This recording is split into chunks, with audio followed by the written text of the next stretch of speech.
Buenos días. Qué mejor manera de comenzar un día que haciéndose un poquito de escalada, un poquito de deporte, un poquito de naturaleza. Eh, Muchas veces nos cuestionamos en un proceso de terapéutico, incluso espiritual, un proceso de despertar, un proceso de conciencia. Recurrimos a prácticas sofisticadas, a tradiciones espirituales antiguas y yo creo que a veces, a mí si alguien me pregunta, le diría, ¿y por dónde empezamos? Y digo, pues empieza por el templo. Siempre decimos lo mismo, empieza por el templo. Empieza por mantenerlo limpio, cuidado, vitalizado. Una dieta correcta, un ejercicio correcto, un sueño correcto. Un deporte en la naturaleza ya no solo es que limpie y purifique el cuerpo, sino que lo colma de vitalidad, de fuerza, de bienestar. Al final se trata de eso, ¿no? De que el vehículo, bueno, pues también exprese una alegría y una vitalidad. Así que yo diría que es interesante encontrar una actividad que nos, sobre todo también que nos divierta, que al cuerpo le guste, ¿no? No convertirlo en otra tarea, en otra obligación, ¿no? Porque muchas veces al final lo convertimos todo en obligaciones. Meditar es una obligación, hacer deporte es una obligación, comer bien es una obligación, en fin, parece que vivir con un poco de equilibrio es una obligación. Al final, yo sí diría que es interesante encontrar el deporte que nos haga disfrutar. También diría que en estos tiempos está todo muy cargado. Allí, bueno, hay mucha contaminación a todos los niveles, a nivel psicoemocional y a nivel electromagnético y a nivel químico, en fin, hay mucha contaminación y es interesante que el cuerpo entre, sobre todo en espacios naturales, para entrar en, bueno, en este campo de coherencia, en esta luz del sol, este aire fresco, esta energía de las plantas, de las rocas, en fin, este corazón vigoroso palpitando, esta respiración, exhalando, inhalando, en fin, darle vidilla al sistema, darle vidilla al cuerpo y limpiarse. Entonces, diría que en estos tiempos de los mejores contextos para mantener el templo limpio es estando en contacto con la naturaleza. Y dicho lo dicho, normalmente yo vengo al campo, me hago mis visitas, doy un paseo, me impregno de esta naturaleza viva tan maravillosa y de repente, pum, pues surge algún tema, surge alguna cuestión.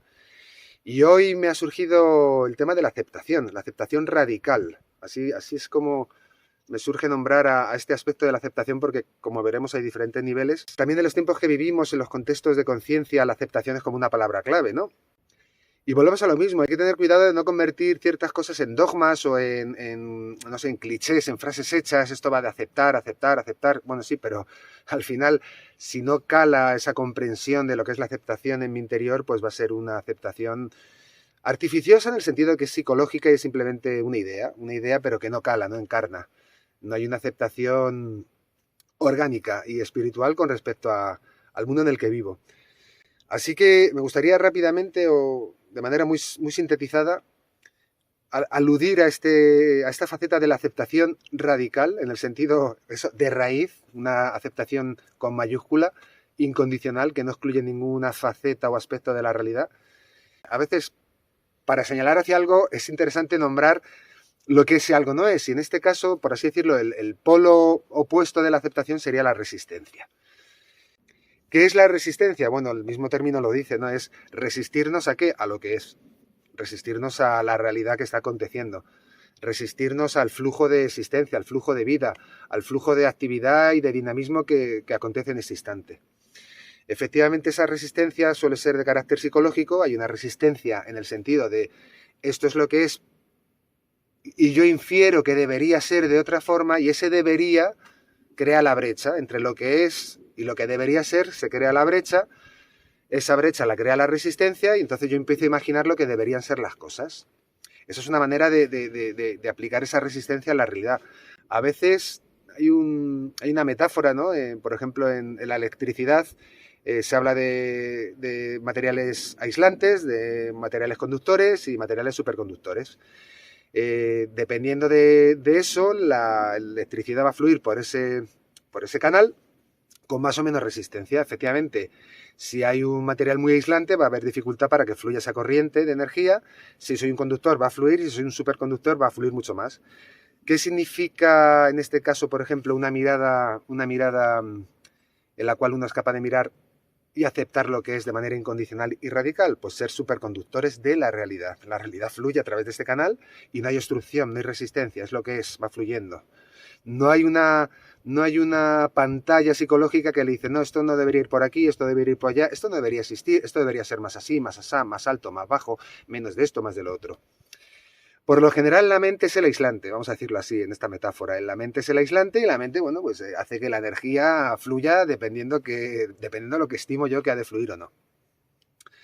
Dicho lo dicho, efectivamente la realidad a veces suceden cosas pues que nuestra mente estima que deberían ser de otra manera, nos parecen muy, pues a veces, no sé, cosas que generan sufrimiento, limitación, destrucción, cosas que no tienen, según nuestro criterio, razón de ser, en fin, todo esto.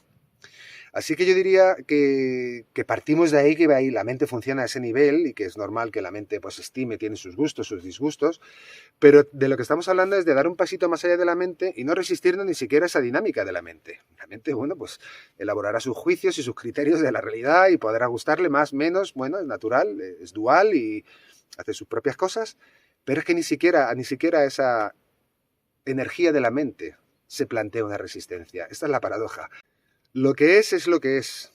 Para mí esa es la verdad más simple, más directa y autoevidente. Para todos, lo que es lo que es. Ahora bien, aquí el punto está en comprender eso que es, qué tipo de naturaleza, qué tipo de sentido, qué tipo de propósito, qué tipo de fuerzas, qué tipo de inteligencia mueve eso que es. Aquí está el tema. Aquí está el tema. Por ejemplo, en el paradigma materialista, lo que es simplemente, bueno, materia que existe al azar, todo por procesos accidentales y casuales de un cosmos inerte que empieza a generar una combinación de partículas y milagrosa y casualmente genera todo lo que vemos. Esa es una visión, como digo, materialista. Desde ahí es difícil verle el sentido a las cosas porque todo es accidental, no hay ningún sentido en nada. Bueno, da igual, todo está sucediendo de manera casual y accidental. No hay ningún sentido, no hay ninguna inteligencia que mueva todo eso. Efectivamente, ver esto según mi criterio. Según mi criterio es como difícil de mantener esa visión porque parece un poco absurdo. Al final lo que apreciamos, aquí daríamos un siguiente salto, que aunque sea a nivel intelectual a día de hoy, y con toda la ciencia que ya ha profundizado un poquito la estructura de la realidad, podemos ver que efectivamente hay una coherencia en todos los sistemas, una coherencia en la biología, en la naturaleza, una coherencia a nivel cósmico, en fin, en todos los sistemas hay una coherencia de un orden inefable. Esa es realmente sorprendente ¿cómo se dice? La precisión y el ajuste infinitesimal de todas las variables y de todas las componentes que entrelazan para formar la realidad, para que haya el orden y la coherencia que hay. O sea, efectivamente ahí es fácil de constatar, incluso intelectualmente, que hay, por así decirlo, de primeras diríamos, una inteligencia con mayúscula. Parece haber un principio organizador, un principio que da coherencia, un principio que da orden, un principio que, en fin, genera estos universos tan coherentes y tan maravillosos. Efectivamente eso hasta un nivel intelectual se puede apreciar. A nivel intuitivo, pues efectivamente a nivel intuitivo uno puede percibir lo mismo, no solo porque lo he estudiado cómo es la estructura de la realidad, sino que yo puedo silenciarme, observar y decir, aquí hay un orden, aquí hay un equilibrio, aquí hay una fuerza maravillosa que está haciendo que todo sea como es. Aquí hay una polaridad, hay un día, una noche, un placer, un dolor, una expansión, una contracción y todo genera unas formas extremadamente, volvamos a lo mismo, extremadamente coherentes. Simplemente un sistema biológico, lo que es un ecosistema o la biosfera en sí misma. Es alucinante la complejidad de elementos, la complejidad de fenómenos, la complejidad de todo para generar lo que se llama pues ese equilibrio dinámico de la naturaleza. Así que intelectualmente comprendemos que está eso, hay un principio organizador, hay una inteligencia, a nivel intuitivo también lo podemos percibir y a nivel espiritual lo podemos vivir. Efectivamente, vemos cuando hay un silencio profundo, cuando hay una conexión profunda con la realidad, no es una cuestión de que tenga que entenderlo, es que lo estamos viendo. Aquí en este nivel incluso podríamos ver, aunque suene un poco, está muy manido el término, ¿no? Pero efectivamente podríamos ver que es una inteligencia amorosa o un amor inteligente, porque efectivamente en ese estado espiritual de conexión se puede vivir como un estado de unidad maravilloso, en el sentido de que toda esta gran trama universal subyace a una conciencia de unidad. No hay nada separado de nada, no hay nada que esté realmente tenga una existencia independiente, no existen las polaridades como aspectos antagónicos e irreconciliables. Eso se puede percibir, se puede ser incluso, se puede vivir directamente. Así que sea como sea el nivel en el que yo acceda, ese nivel de de inteligencia o de coherencia, en el cual todo esto que es se mueve, la aceptación tiene una oportunidad. Si estoy en un contexto materialista, en el que nada tiene sentido, simplemente todo lo que veo son fenómenos aleatorios, casuales y accidentales, incluida la propia vida de este muñequito, pues efectivamente aceptar va a ser bastante difícil porque va a ser como una imposición de una realidad que efectivamente es una realidad muerta e ininteligente, por lo tanto indiferente al desarrollo de sus criaturas. Por lo tanto, yo sí diría que desde ese materialismo es muy difícil realmente conectar con una aceptación genuina. De hecho, diría que desde ese materialismo se puede conectar con algo que es parecido, que es la resignación. Así que es interesante discernir entre la aceptación y la resignación porque normalmente también se suelen confundir, ¿no? Efectivamente, decimos que aceptamos cuando en el fondo nos estamos resignando. Bueno, al final, así, en resumidas cuentas, para mí, pues efectivamente la resignación surge del miedo y la aceptación surge del amor. En la resignación no hay energía, en la aceptación hay energía. Vamos a decir que la resignación surge del miedo, hay una realidad que es la que es y yo simplemente me encojo ante ella, me encojo, no tengo ningún poder, ninguna voluntad de intervenir en esta realidad, simplemente me someto a ella, que no es lo mismo que entregarse y aceptarla, y ahora veremos por qué. Y el otro polo es aceptar, efectivamente, este surge de un movimiento, efectivamente, de un amor, de un respeto a lo que es, hay una aceptación total de lo que es, incluso hasta se acepta la necesidad de transformar algún elemento de lo que ahora es. Eso que yo estimo que se necesita transformar también se acepta. Se acepta lo que es y se acepta que hay un deseo de transformar lo que ahora es. Se aceptan las dos cosas. Por eso decimos que a la aceptación no se le escapa nada. Siempre hay un paso atrás a la aceptación. No hay una resistencia, hay una comprensión de lo que es y a la vez una comprensión de que esta realidad necesita ser transformada. Ahora vamos a ir a ello. Pero en definitiva, en la aceptación hay energía, en la resignación no la hay. En la aceptación hay una entrega a la realidad y en la resignación hay una especie de encogimiento ante la realidad, un desfallecimiento ante la realidad. La realidad me pasa por encima y yo simplemente me vuelvo una víctima, sin fuerza y sin poder. Así que, por así decir, cuando decimos lo que es, lo integra todo. Lo que es, lo que parece estar fuera del muñequito, pero lo que es también implica lo que hay en el muñequito, lo que es en el muñequito. Y ahí no creamos una frontera entre lo que es fuera de mí y lo que es dentro de mí. Es lo que es. Es lo que es. Fuera suceden cosas, dentro suceden cosas. Es lo que es. Fuera hay estímulos, hay impresiones, hay actividad medioambiental y dentro hay una respuesta a todo eso. Pero sigue siendo una interacción entre lo que es. Lo que es lo que es. Lo incluye a todo.